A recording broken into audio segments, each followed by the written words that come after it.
and it's been a tremendous encouragement to me, and I hope it will be again tonight to you. The 31st Psalm. Thank you for being faithful last few weeks. The Lord just gave us a great time. We got to go for the first time, to the land, the Netherlands, called Holland, also known as Holland, and it was awesome. The Lord just, it blows my mind the things the Lord lets me do, being there is pinching myself every day and telling my kids, don't forget, this is not supposed to be happening, and being there, it's very, very quaint. Inside the big cities, it's very, very evil, very wicked. And then you all of a sudden go to places where it's absolutely beautiful. But when you get out of the big cities, it's just the whole thing is just picturesque. It's just like a fairy tale kind of a thing. And for not the first time in my life, I had the experience where if you'd have told me, if you said, Pastor, I think the Lord's called you to be a missionary, and I just, well, praise the Lord. Do you have any idea where He wants you to go? I said, well, I think He wants me to go to Holland. Like, what? What are you talking about? First of all, you're not going to have any kind of ministry there. Their hearts are hardened. So I think you're just there to go see the sights. This is not the first time this has happened. In fact, let me backtrack real quick and just tell you, this really did happen. I had a young man, the son of a good friend of mine, going to Bible college, and he felt the Lord wanted me to become a missionary. And so we had coffee together, him and I, early in the morning, sat across the table. So we're pray together and we're talking. So I said, do you know anywhere where the Lord may be leading you? And he said, France. France. I mean, there's nations all over the world that need you. And then I had the experience of kind of counseling him. So, well, if the Lord wants you there, go. But here's the 1040 window is alive and well. There's people all over the world that would be easier to reach than people in France. Their hearts are so hardened. And it's just crazy how hard their hearts are going to be there. You're going to be there for 30 years and probably have a church of 12, And I said, well, why don't you there? That's fine. Literally had this experience. My mother-in-law was working there in Germany for the U.S. Army, and so that gave us a chance to go over there. And so at that time I was missionary in China. So we were back in the States, and I met him. So now we're back in China again, and then Mom was there, and so we got to go visit her, and got to go for the first time to Paris. Got to go to Paris, and I was going to be there. I made it specifically on a Sunday to the biggest city I knew in France, so that we'd have a place to go to church. Now it was a matter of just finding the missionary. So I started on this hunt for the missionary in Paris, and I was honestly offended that there was no good Bible-believing missionary in all of Paris that I could find. And I would go to any church. I don't care if the whole thing was in French. If it was a good Bible-believing church, I'd go there. There was tons of dead cathedrals everywhere. But I was searching forever. And it bothered me. I was like, what's wrong with us? And then I remembered, there was this young man one time who felt God calling him there. And I kind of said, that's not a good idea. Well, I had the same experience where I'm in Holland, and I'm thinking, hey, we're going to go find a church. I'm looking, and the Lord had a couple missionaries there, and it was such a blessing. I can't even tell you how it was just great to be around the people of God in a place like that, and I hope we're encouraging to them. It was a blessing, though. Well, we're in the 31st Psalm. The reason why I brought that up is because I'm going to tell you about my own children, two older ones who were still over there. After having all the expense, I didn't want to miss more than one Sunday. But I told them, I said, you should probably stay an extra week because of the expense to get over here and the very small likelihood that you get to do this often, if ever again. I said, stay a little longer. So Grandma and my two older kids, the whole reason for the trip is because they were graduating. And so Grandma was going to give them a senior trip. And then she's added on my two younger kids. And then she said, well, my parents going to go too. So I got to tag along. And so I got to be spoiled and go and see neat things. So they've been over there, and I'm going to talk to you a little bit about that tonight. Just the Lord worked it out perfectly with this psalm. So tonight, as you in the 31st Psalm, we're going to be looking at this. I'm just going to, before we dive into it, let me just say these three words. Just take this as just truth. Life is hard. That's just the reality. Right now, either you already have figured that out for yourself, or you will eventually figure it out. Life is hard. I'm not just saying, and I'm hoping will comfort you. It's not just you. It's that way for everybody. Life can be tough. And you might have some people who are better at their PR campaign to produce an outward image of a life that is not hard, but it's a facade in every case. There is heartache, there is pressure. I'm saying to you that if you were born into a royal family where you had hundreds of millions of dollars just handed to you by your taxpayers every single year, and you lived in palaces here and there wherever to go, and you had the family yachts here and there, and you had the whatever choice of career you ever wanted, and you got to go to the best schools, you would still, if you ever did come to the place where you wrote an honest book, you would say, I hated my life. How do I know that? Because it just happened. Life is hard. In fact, they'd be saying, I wish I was a normal guy like you guys. We're like, what are you talking about, like us? I'm going to tell you this. David, who we're reading right now, who wrote this psalm, this is a psalm of David. I'm going to ask you now this question. In your own life, what are you trusting in? What I mean by that is, what in your heart, in your mind, do you flee to in those moments that you are hoping is going to alleviate the hardness of your life? For a lot of people who grow up very hard, they grow up in very difficult situations, one of the reasons is because they have nothing. And so they have this idea in their mind, and it drives them to work their fingers to the bone to be able to have what they did not have when they were younger, because they are hoping in the wealth, the treasure of this life, to be able to give them what they otherwise didn't have. Whatever it is that people are, what we are resting in, whatever it is that we are looking forward to giving us that sense of rest. For some people, they grow up and they are looking for acceptance that they never can find, and they will do anything to get accepted. And their idea is, if I could just be popular, if people were just my friends, if I were just accepted by those around me, that would give me a way out of this feeling of isolation that I have, the life that I'm living. For others, it's the idea that I watched as those in my life did not take care of themselves. And if I was just simply strong, I'd have respect. And if I were healthy and I could live a long life, and I wouldn't have to worry about what my grandma went through when she was dying from the age of 40, whatever, and then slowly deteriorated. I don't want to go through, I'm going to eat healthy because I don't want to, whatever it is we're resting in, that we're trusting in, I want you to now look at and see what this man, David, was resting in. Now, as we jump into it, is Brother Victor, you still back there? Can you turn the TV on, brother, real quick, the big one up there? And can I take control of it?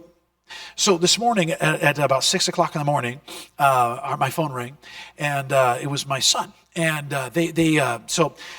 they had just dropped off their grandma at the airport. And so what they did after leaving us is they went down to the country of Croatia. It's something that I've always wanted to go and just see. It's just a neat place and to go explore. And I've always had a dream of doing it by sailboat. But they went down there to the city of Split and other places. And so they did that for a minute. And then they had to drop off their grandma. She's going to fly back a couple days before them. So now, for the first time in their lives, it's my 19-year-old son and 17-year-old daughter. And so they're off exploring for about 40 hours on their own. So it's kind of exciting. And so my son had planned this whole thing out. So he says, you won't believe where I'm at. And so he flips his camera around. And I'm going to show you on the Google Maps the exact same view that I got to see this morning. And hopefully you'll see it real quickly here. Make sure it's going to come up the same way for you as it is for me. This is a place in the country of Slovenia. Did I say that right? Ever heard of that country before? It's right above Croatia. This is I never heard of this before. This is is that up there? Do you see that? They were there this morning. This okay, let me read to you about it from an official description of the place, okay? So you can understand kind of where they're at. Mighty Pradjama Castle is perched halfway up a 123-meter cliff where it has stood for more than 800 years. It even appears in the Guinness Book of World Records as the largest cave castle in the world. So my son was telling me about it. The longer him and Amelia described this thing to me, the more my mouth was just falling open. It is so cool. This thing actually incorporates the cave in there. What's really neat is there is a river that flows into this thing. It goes underground, just flows into a big river just flows into the side of a cliff and disappears. That cave goes way back in there. And they incorporated the cave into the castle. It's so cool. So he then begins to tell us about this man whose name is Erasmus of Prejama, another Erasmus. And this guy was famous for having been what we'll call here, it calls it a bold robber knight. So this is a real live Robin Hood kind of a character. And when he was being hunted, dead or alive, by Emperor Frederick III of Austria, he came here to his castle and hid out here. And he was able, the whole Austrian army besieged this place, but they did not know that if you went through the back end, there was a secret entrance by which he could stay supplied forever. And as far as water goes, there is a never-ending supply of water inside the back of that cave. Is that not cool? This is really neat. During the middle of the siege, he literally would throw out food to the besieging soldiers just to taunt them with the fact that there's no way they could wait him out. He was going to be there forever. He sent out baskets of cherries to them. Isn't that cool? He was just in his hiding place. I think that's just so awesome. This is a fortress.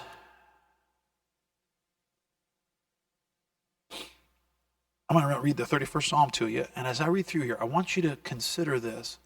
David, what he's surrounded by, is he's going to mention some things, and then what he is trusting in to get through. So here we go, 31st Psalm. In thee, O Lord, do I put my trust.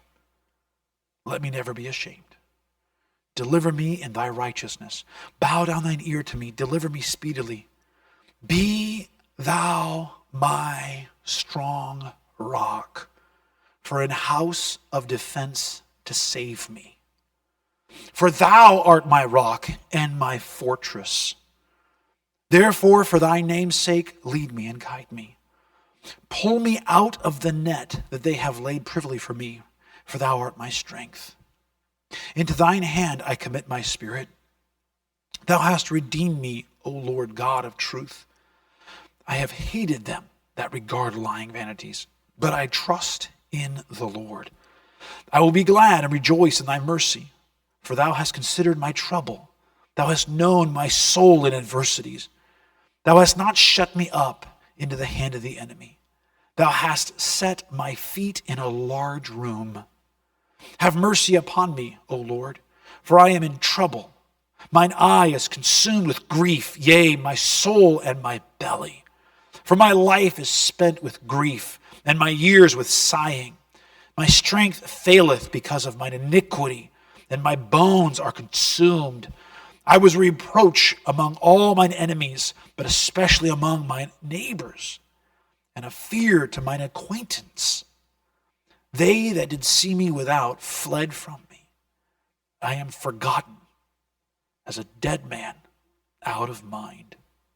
I am like a broken vessel. For I have heard the slander of many. Fear was on every side. While they took counsel together against me, they devised to take away my life. But I trusted in thee, O Lord. I said, thou art my God. My times are in thy hand.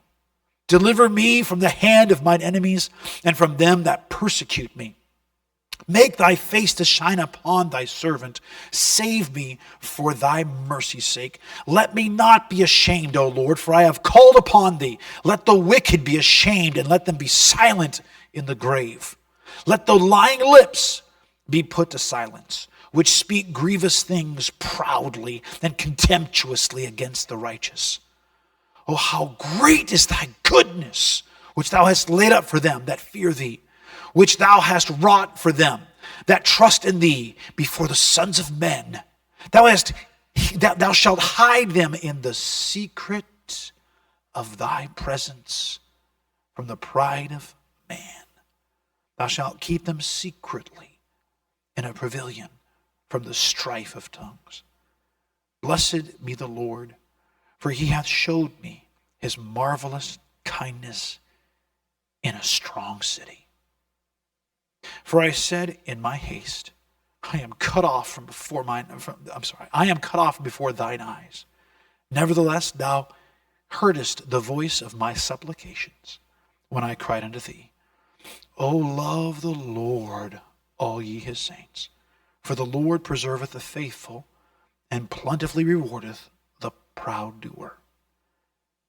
Be of good courage, and he shall strengthen thine heart, all ye that hope in the Lord. This is an amazing passage when you put it together with the fortress. You see, if you were down in the city below, which you can kind of see here, there's a good picture of it. That's this little village you can see from up top, that castle. If you're here or you're in the big city and you get rumors from somebody that you're about to be arrested, there's a warrant out for your arrest, there's a serious feeling of fear that would creep over you. Hopefully you got a carriage and you got to get out there, and hopefully you're not going to get out of town and find a checkpoint and border guards right there looking at every carriage for you. But however it was that you would figure out how to sneak away, you would feel a certain strong anxiety. Have you ever had that feeling in your dream when you're being chased? You ever had that when you wake up and you go, wow, that was really intense. That was almost overtaken over and over and over. That's the feeling you would have until you reached that fortress. When you finally got in there, when you finally got settled in to that place of refuge, where now you look over the wall and you go, nanner, nanner, nanner. You guys can't get me. That feeling when that door slams shut and that bar goes, and suddenly your enemies are all the same. They're still out there. In fact, they may be increasing. In fact, you could see new troops of men as they march up, but you know they can't get you. No matter how many there are, you're safe. It's a wonderful feeling to know they can't get me. Now, if you go back through here and you look, you're going to see a man, David, who faced a lot throughout his life. If you go through and you look at the books of 1st and 2nd Samuel, as well as 1st Chronicles, you will see a man who had so many challenges, and he had enemies around him that many times even his own men were ready to eliminate him as the leader because they felt scared and they felt that they've been let down. And you got this poor man David who's just simply trying to live his life the right way, but he's got challenges on so many different fronts. He's got both, of course, serious mortal enemies, and then you've also got in his own family, he's got issues that he has to deal with. It's an amazing study just to go through and look at this man, because as you read it through the first and second and third time, all you see is a man who gets to live kind of an adventurous, neat life where God protects him and blesses him. But as you get deeper in there, you realize he had trouble on every side, and yet he still made it through without going nuts. And let me say that the longer I live, the more I know that real strength is not in the muscles of the arm. Real strength is in here to not fold. Now, the truth is, to get muscles in the arm, you've got to have that here. If you have this here, you can develop that here. But if you have it here and don't have it here, you're going to be crushed by such little things. Let me say, we've all seen it. The teenagers here, we don't, in our youth group, by God's grace and a lot of wisdom on the part of the Scots, we don't really have a lot of the boyfriend, girlfriend, I like him, he likes me, and all that kind of stuff. My youth group growing up, we had a lot of that, and but we do have teenagers that come in from time to time, and that's what they're used to. And so, we have good guys, good teenagers that still, 15, 16, sometimes 14, 13 years old, and they've got their girlfriend. And then she breaks up. Oh, it's crushing. It's absolutely devastating. Well, you know what it's like when you lose your job, whatever it be, you get laid off, told you don't have any more work. It can be devastating. We have those in this room who know what it's like to sit in a doctor's office and that awful moment when the diagnosis is passed, when the test results come back, and there they are, sitting right in front of you. That feeling. At that moment, if you do not have a refuge, it can destroy you. That refuge may be something other than Jesus Christ.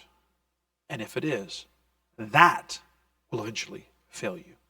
It could last you a long time, but eventually it'll fail you.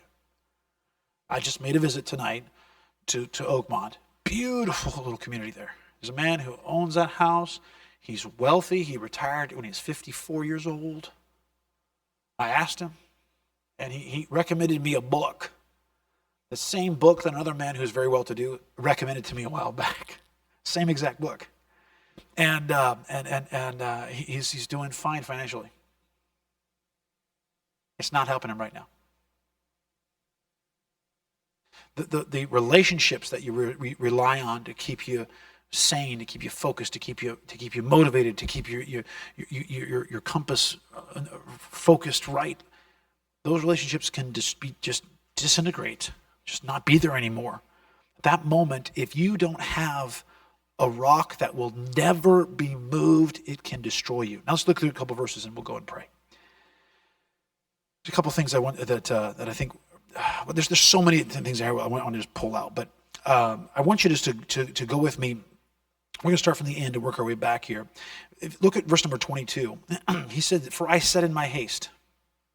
Let me say that the best Christians in this room are going to go through times when there's moments where in your haste you'll say something like this: "I am cut off from before thine eyes."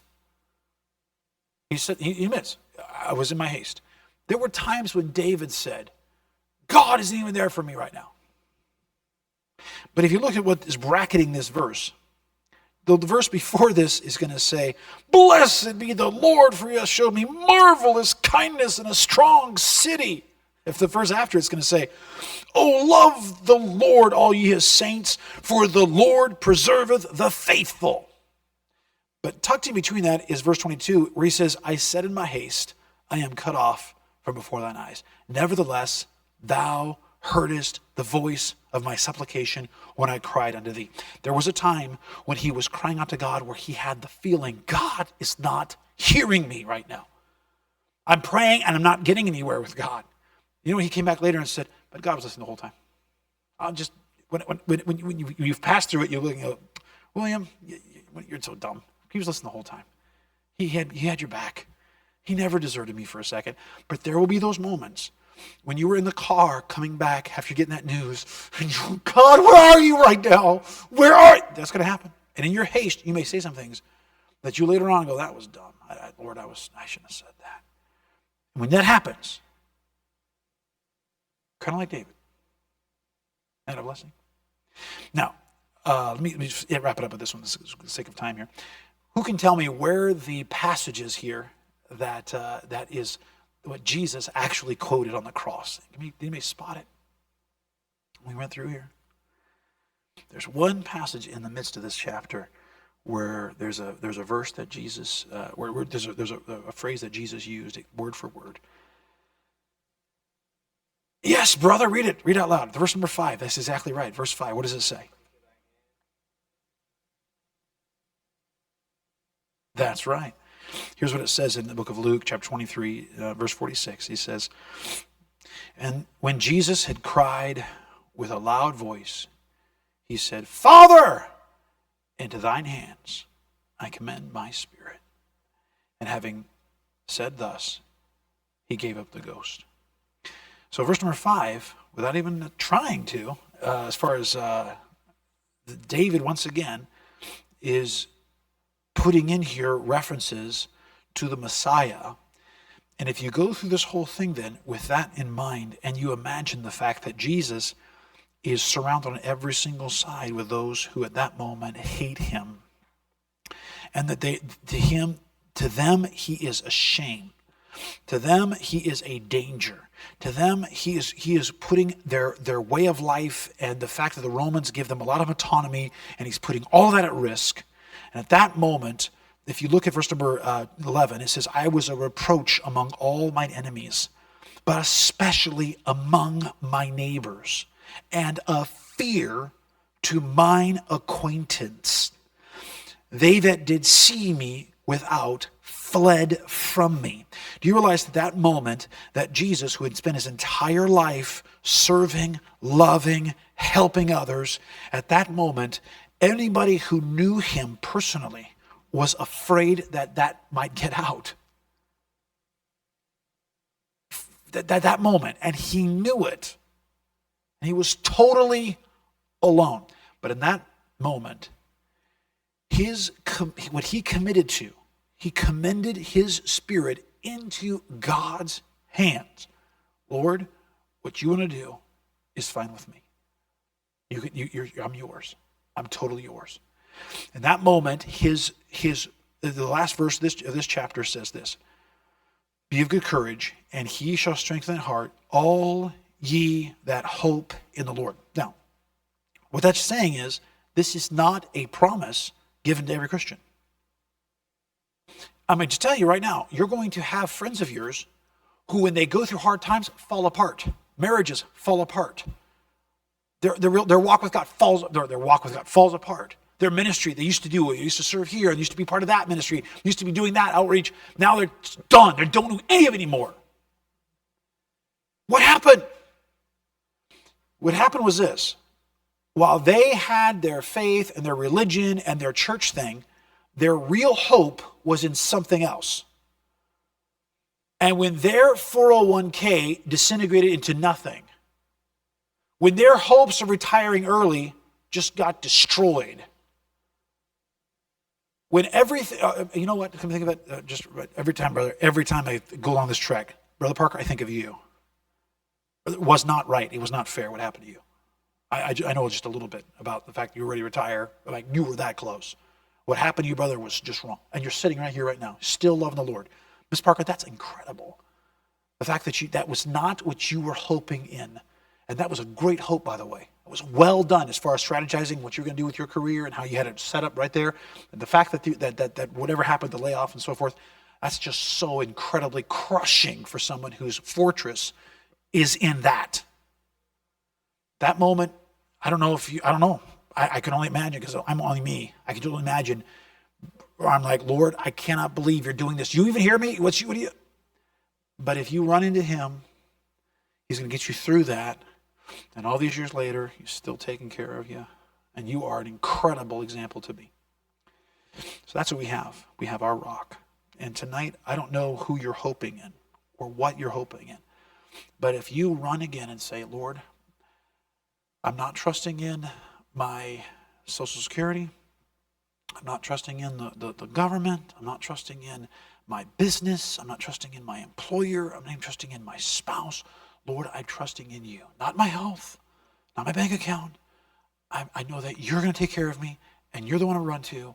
And no matter what happens, I've got you. And if you're clinging like that, you're going to have good courage, and your heart will be strong.